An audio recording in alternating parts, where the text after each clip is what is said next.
Halo guys, assalamualaikum warahmatullahi wabarakatuh. Welcome to my channel, sahabat bergerak belajar hidup dari jalan cerita. Seperti biasa, kita bukan gambarin dulu jalan-jalan ke Surabaya. Jangan lupa berserabi abu.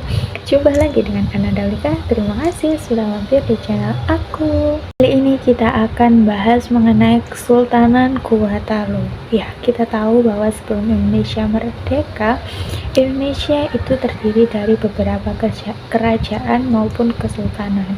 Nah, salah satu yang kita bahas kali ini yaitu Kesultanan Goa Talo yang ada di Sulawesi. Gimana kisahnya dan siapa saja yang pernah memerintah? So, nggak usah berlama-lama, happy watching. Kesultanan Goa Talo adalah kesultanan Islam yang ada di wilayah selatan Pulau Sulawesi, tepatnya di wilayah Makassar sejak abad ke-12 Masehi, yang nantinya akan berkembang menjadi kesultanan Islam yang sangat besar pada masanya. Pada awalnya daerah Goa itu terdiri dari 9 komunitas yang disebut Bate Salapang, yang terdiri dari Tombolo, Lagiung, Parang-Parang, Data, Agam Jene, Saumata, Bise, Sero, dan Kalili, yang kemudian nantinya itu menjadi satu, menjadi pusatnya itu menjadi Goa.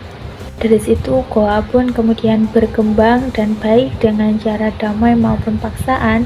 Banyak komunitas di sekitarnya juga turut bergabung menjadi satu kesatuan. Ada juga sumber yang mengatakan bahwa istana Goa ini pertama kali dibangun oleh Tumanurung.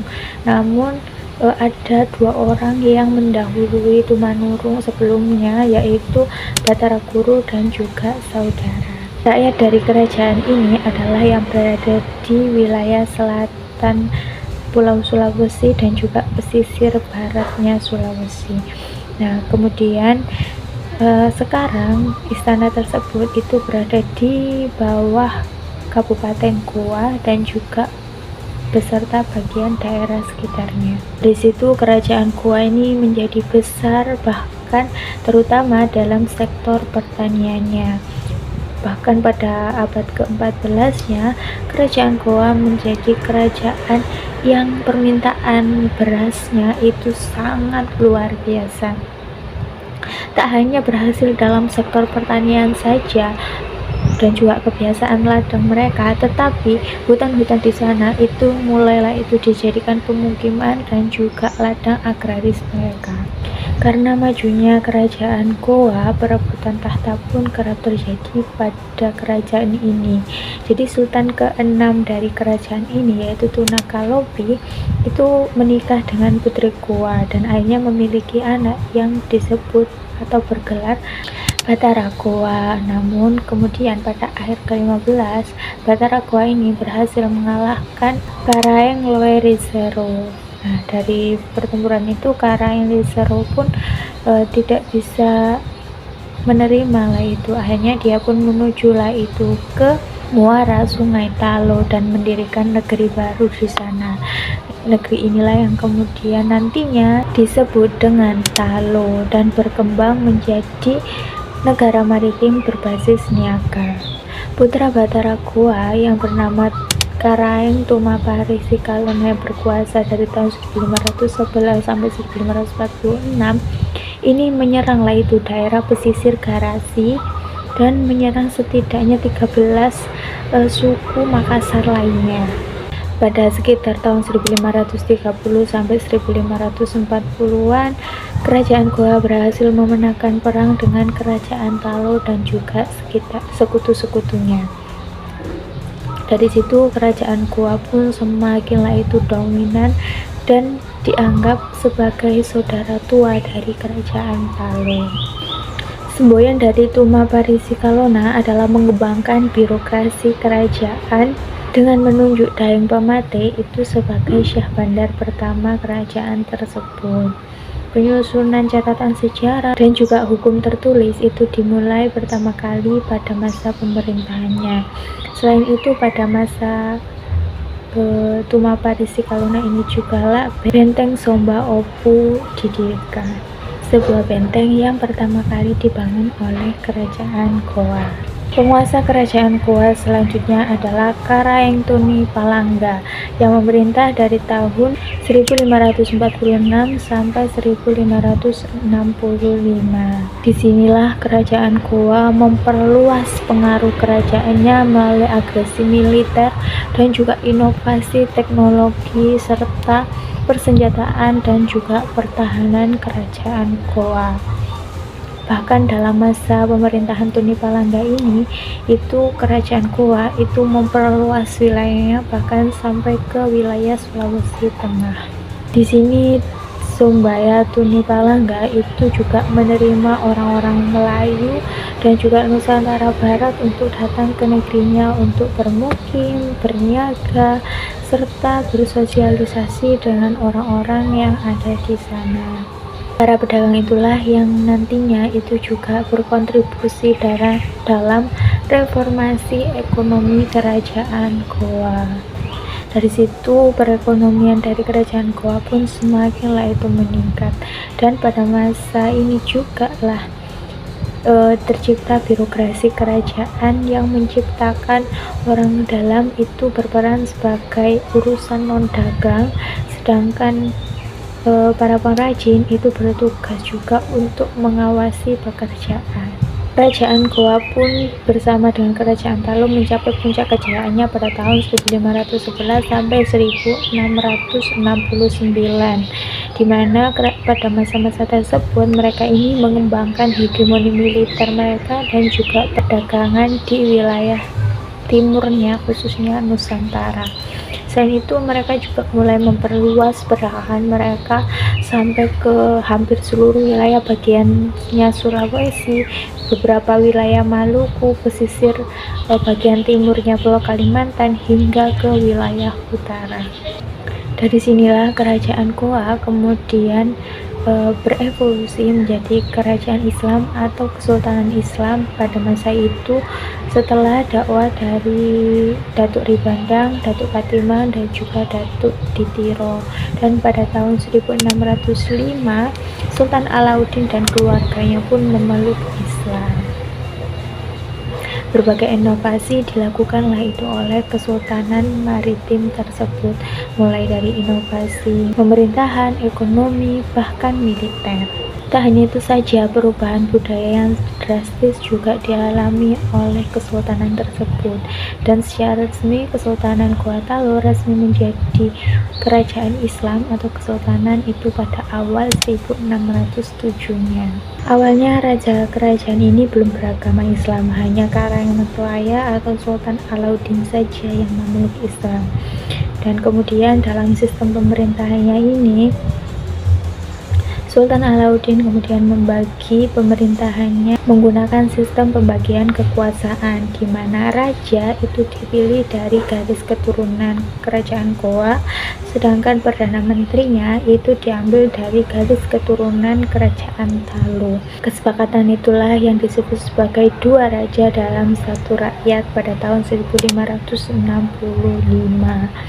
dan sejak saat itu dua kerajaan yang terpecah karena perang saudara itu pun kembali lagi bersatu, dan cara itu pun sukses ke depannya.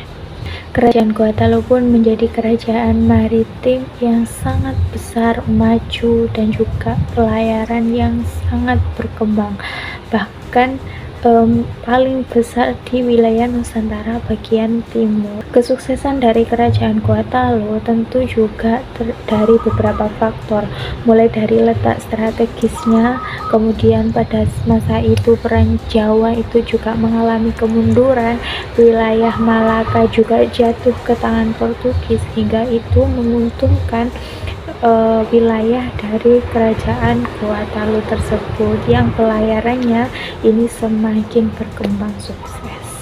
Hebatnya lagi, kerajaan Goa Talur juga mampu mengatur dan juga melayani para pedagang dari beragam negeri, dan mereka ini juga pada masa itu perdagangan itu berjalan dengan sangat adil dan juga tertib. Bahkan tidak ada terjadi pertikaian ataupun perselisihan, sehingga masyarakat pun relatif aman, makmur, dan juga sejahtera. Agama Islam menjadi poros utama dari kerajaan Goa. Oleh karena itu, sehari-hari mereka ini menggunakan ajaran Islam.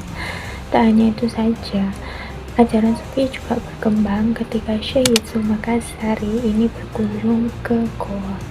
Selain itu, bangsa Bugis juga dikenal sebagai pelaut yang andal. Tentu saja, tradisi budaya itu berpengaruh pada kehidupan masyarakat kerajaan Goa Talo. Bahkan para pemimpin dari kerajaan Goa itu menerapkan prinsip mar liberum yang artinya pelaut bebas atau laut bebas. Yang berarti bahwa para pelaut dan juga nelayan itu mereka akan mengembangkan jaringan pelayaran dan juga perdagangan ke pulau-pulau yang lain. Meski sering terhubung dengan orang-orang yang ada di pulau lain, tapi jangan salah, mereka ini sangat kuat dalam memegang norma adat mereka. Bahkan beberapa warisan mereka itu bertahan sampai sekarang. Salah satunya yaitu struktur sosial yang membedakan antara bangsawan atau Karaeng, kemudian ada juga rakyat pada umumnya yaitu Maradeka serta hamba sahaya yang disebut Ata. Kerajaan Goa Talo paling berjaya itu adalah pada masa Sultan Hasanuddin sekitar tahun 1653, di mana di sini itu sangat maju dalam pendidikan maupun kebudayaan Islamnya. Di mana pada masa itu banyak sekali orang-orang ini yang belajar Islam ke wilayah Banten, serta tak hanya itu perdagangan internasional pun mulailah itu maju pada masa-masa tersebut. Karena keberaniannya dalam memimpin, Sultan Hasanuddin pun dikenal sebagai ayam jantan dari timur. Ia sangat anti terhadap dominasi negara asing, di mana saat itu kan memang Indonesia ini masih dalam jajahannya VOC. Di sini Sultan Hasanuddin pun terang-teranganlah melawan VOC pada saat itu. Namun karena memang orang-orang VOC itu juga terkenal pintar dan juga licik, mereka mengadu domba kerajaan Goa Talo dengan kerajaan Bone yang nantinya ini menjadi awal keruntuhan dari kerajaan Goa Talo. Pada tahun 1666 di bawah pimpinan Laksamana Cornelis Pilman, VOC berusaha untuk menaklukkan kerajaan-kerajaan kecil di Sulawesi, tapi tidak dengan kerajaan Goa. Nah, ketika Sultan Hasanuddin ini naik tahta, Sultan Hasanuddin pun menggabungkanlah itu kekuatan seluruh kerajaan-kerajaan yang ada di Sulawesi untuk melawan VOC.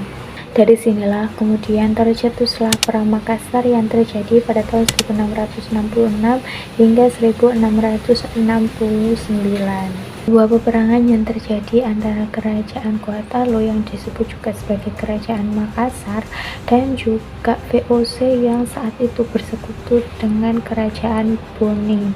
Jadi kerajaan Bone itu kerajaan yang dikuasai oleh salah satu wangsa Bugis yang dipimpin oleh Raja Arung Palaka.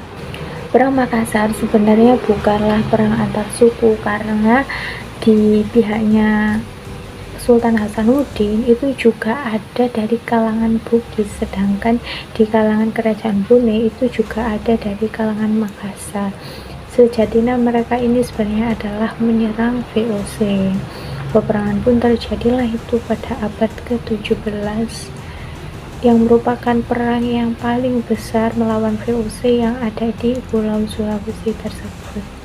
Pertempuran pun terus berlangsung sampai VOC ini terus mendatangkan pasukan mereka dari Batavia, yang membuat pasukan Goa ini pun semakin besar, dan Sultan Hasanuddin pun akhirnya harus bersedia menandatangani perjanjian Bungaya di Bungaya pada 18 November tahun 1867.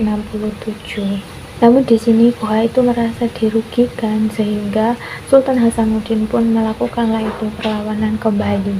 Nah, melihat hal tersebut, VOC pun tidak tinggal diam. Lagi-lagi mereka ini meminta bantuan pasukan, sehingga mereka ya bertambah kuat lah.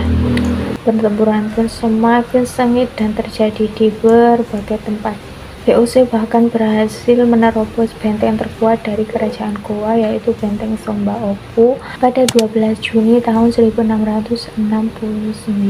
Sedangkan Sultan Hasanuddin kemudian mengundurkan diri dari tahta kerajaan dan wafat pada 12 Juni tahun 1670. Sampai akhirnya pada abad ke-16 kerajaan Gowa pun mengalami kemunduran dan sekitar tahun 1957-an kerajaan tersebut dibubarkan dan raja terakhir yang memerintah itu adalah sebagai bupati Gowa tersebut, dan kembali dibangun itu tanpa adanya keterikatan dengan pemerintahan atau politik pada tahun 2016. Sebenarnya ada banyak sekali raja-raja yang memimpin kerajaan Gowa itu sendiri. Di antaranya ada Daeng Matantri Karaeng Tumaparisi Kalona tadi yang sudah aku bahas. Pertama itu dari tahun 1540 Masehi. Kemudian ada Iman Riwagau Daeng Buntu Karaeng Lagiung Tunipalangga pada tahun 1546 sampai 1565 Masehi. Kemudian ada Taji Barani Daeng Marompa Karaeng Data Tunibate I Manggorai Daeng Mameta Karaeng Bonto Langkasa Tunijalu dari tahun 1565 sampai 1590 Masehi. I Tepu Karaeng Daeng Parabung Tunipasulu tahun 1593 Masehi. Sultan Alauddin I 1563 sampai 1639 Masehi. Sultan Malikus Said tahun 1639 sampai 1653 Masehi. Sultan Hasanuddin 1653 sampai 1669 Masehi. Sultan Amir Hamzah 1669 sampai 1674 Masehi. Sultan Muhammad Ali tahun 1674 sampai 1677 Masehi. Sultan Abdul Jalil 1677 sampai 1709 Masehi. Sultan Ismail 1709 sampai 1711 Masehi. Kemudian Sultan Najamuddin 1711 Masehi. Sultan Sirajuddin 1735 Masehi. Sultan Abdul Khair 1735 sampai 1742 Masehi. Sultan Abdul Qudus tahun 1742 sampai 1753 Masehi. Sultan Maduddin 1747 sampai 1795 Masehi. Sultan Zainuddin 1767 sampai 1769 Masehi. Sultan Abdul Hadi 1769 sampai 1778 Masehi. Sultan Abdul Rauf 1778 sampai 1810 Masehi. Dilanjutkan oleh Sultan Muhammad Zainal Abidin tahun 1825 sampai 1826 Masehi. Sultan Abdul Qadir Aididdin 1826 sampai 1893 Masehi. Sultan Muhammad Idris 1893 sampai 1895 Masehi. Sultan Muhammad Husain 1895 sampai 1906 Masehi. Sultan Muhammad Thohir Muhibbuddin 1506 sampai 1946 Masehi. Kemudian dilanjutkan oleh Sultan Muhammad Abdul Qadir Aiduddin tahun 1956 sampai 1978 Masehi. Sultan Alauddin II tahun 2011 sampai 2020 Masehi. Dan kemudian dilanjutkan Andi Kumala Andi Ijo tahun 2020 sampai sekarang. Kesultanan Makassar terus mengalami transisi kepemimpinan, dan ketika dipimpin oleh Sultan Muhammad Abdul Qadir Aiduddin itu resmi menjadi bagian dari negara Republik Indonesia. Perkembangannya yang sangat signifikan dari tahun ke tahun tentu saja meninggalkan berbagai peninggalan bersejarah. Apakah itu? Kita Yang pertama ada benteng Somba Opu, sekaligus menjadi benteng terkuat dari kerajaan Gorontalo. Benteng Somba Opu ini itu juga menjadi pusat perdagangan rempah-rempah yang ramai dikunjungi pedagang asing, mulai dari Asia hingga Eropa. Benteng ini didirikan pada tahun 1525 pada masa pemerintahan Daeng Matantri Karaeng Tumaparisi Kalona, yang memang pembangunannya itu tidak selesai dan dilanjutkan oleh Raja Karaeng Tunijalu dan Sultan Alauddin. Yang kedua ada Benteng Rotterdam yang merupakan salah satu peninggalan yang paling populer. Benteng ini awalnya bernama Benteng Lumpandang dan dibangun tahun 1545 pada masa kepemimpinan Raja Imanrigaudain Buntu Karaeng Lakyong. Selanjutnya ada Bala Lompoa yang merupakan istana sekaligus tempat memerintah Kesultanan Goa Talu. Bala Lompoa artinya adalah rumah besar, termasuk peninggalan yang baru karena baru dibangun sekitar tahun 1935 sampai 1936 pada masa pemerintahan Daeng Matutu Karaeng Botonompo Sultan Muhammad Thohir Muhibuddin. Ini adalah istana terakhir kerajaan Goa yang saat ini dirubah menjadi museum. Selanjutnya ada Kompleks Makam Raja Goa Talu. Pertama kali ini dibangun sekitar abad ke-17. Kompleks Makam Raja Goa Talu saat ini itu sudah masuk sebagai cagar budaya nasional. Berlokasi di Jalan Sultan Abdullah Raya, Kecamatan Talu, hingga kini masih sering dikunjungi wisatawan untuk berziarah. Terakhir ada Masjid Tua Katangka yang dibangun tahun 1603 pada masa Sultan Alauddin. Berada di dekat kompleks makam Sultan Hasanuddin, saat ini masjid ini sudah masuk sebagai salah satu cagar budaya nasional. Oke teman-teman, itu tadi sedikit penjelasan mengenai Kesultanan Goa Talu. Terima kasih buat yang sudah nonton dari awal hingga akhir. Dari sini menarik ya, ternyata kisah dari kesultanan-kesultanan yang ada di Indonesia ini. Dari yang awalnya terpecah menjadi Goa dan Talu karena perang saudara, kemudian berhasil disatukan, yang namun itu mengalami kemunduran ketika masa VOC. Tapi dari sini kita belajar bahwa kekuatan itu akan semakin kuat kalau kita bersatu. Terima kasih. Mungkin ada saran untuk videoku selanjutnya, mau bahas apa, boleh banget langsung aja tulis di kolom komentar di bawah. Mohon maaf bila ada kurangan teman-teman. Seperti biasa jangan lupa like, komen, dan subscribe-nya. Wassalamualaikum warahmatullahi wabarakatuh. Bye.